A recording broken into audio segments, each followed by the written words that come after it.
ټولو نه اول عمار ابن یاسر رضی الله عنه د په بابت کې تقریبا په قرآن کریم کې 15 آیاتونه نازل دي. 15 دا ډیر کثرت دی، دا ډیر کثیر تعداد دی. ټولو نه اول یو آیات دی، الله فرمایي، ما په خطبه کې مغه آیات وی، الله فرمایي والذین هاجروا فی الله من بعد ما ظلموا لنبوئنهم فی الدنیا حسنه ولأجر الآخرة اکبر. الله فرمای اکبر لو کانوا یعلمون. دغه آیاتم عمار ابن یاسر رضی الله تعالی عنہ علیه السلام دغه بابت کې دا نازل دی. او هغه نزول چې تاسو د دیو ګورئ، تفسیر خازن او نور تفاسیر تاسو ګورئ. عمار ابن یاسر عبد الله ابن مسعود فرمایي، عبد الله ابن مسعود دا چې کومې خبرې ورته کوم دې ته غوږ دی، دا خبرې زده کوئ. عبد الله ابن مسعود فرمایي هغه صحابي دی، رسول الله مبارک د په بابت کې فرمایي، عبد الله ابن مسعود په بابت کې چې د کوم حدیث مان روایت کا داز ما خپل امت لپاره خوښ دی، خپل امت لپاره ما هغه روایت خوښ دی چې کوم معنا عبد الله ابن مسعود روایت کا.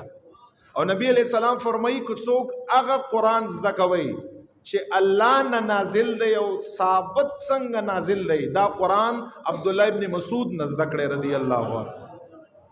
دا ډیر معصوم پیغمبر علیه السلام مبارک په خاندان کې رالوی شوی دی. او د عبد الله ابن مسعود باندې به هر صحابي ډیره خوندوره تذکره د ټیم نه خلکو به دا ګمان په ده باندې کوي چې دا د حضور علیه السلام د خاندان فرد دی، د خاندان یې دومره ډیر به معصومتوب کتاب راته عبد الله ابن مسعود دغه دا صحابي ډیر زیات په خپل جلیل القدر داراوی عبد الله ابن مسعود په خپل باندې د شان لایق دی. دی فرمایي، عبد الله ابن مسعود فرمایي رضی الله عنه چې ابتدا بالکل چې حضور مبارک اعلان نبوت وکړ، څنګه اعلان نبوت وکړ او په ابتدا کې ډیرو خلکو ایمان راوړاو.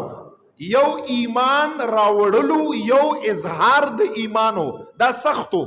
ایمان ډیرو خلکو راوړاو، پټ اظهار یې نه کړی، خو صرف اور صرف اوه کسان داسي وو، اوه کسان. عبد الله ابن مسعود فرمایي چې څنګه ایمان راوړ، ایمان پسې ډایرکټ د کافرانو په وړاندې اظهار کړی دی. دا به د هغه زمانې دومره تکړهتوب وکړه، دومره تکړهتوب چې ته سوچ هم نشي کولای چې چا به د ایمان اظهار وکړه.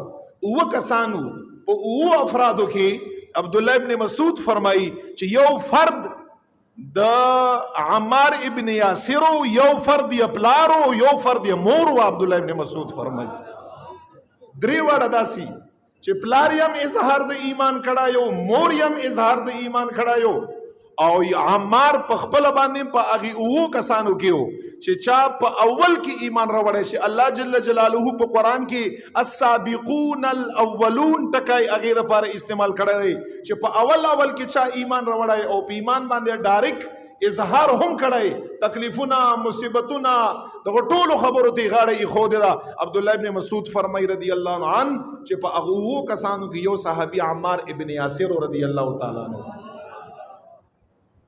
او دومره تکلیفونه ورته میلاو شو چې مور مبارکه خو یا ابو جهل خبیث په نیزو باندې دغه نوم غوټي سره په دغه نیزو باندې دومره اوواله چې مبارکه په ځای باندې شهید شوه او بدن نه دا وینې روانې شوې او دا ټوله ځمکه په هغې باندې لمده شوه او بدې ردې کنځلې هغه یې ورته وکړې.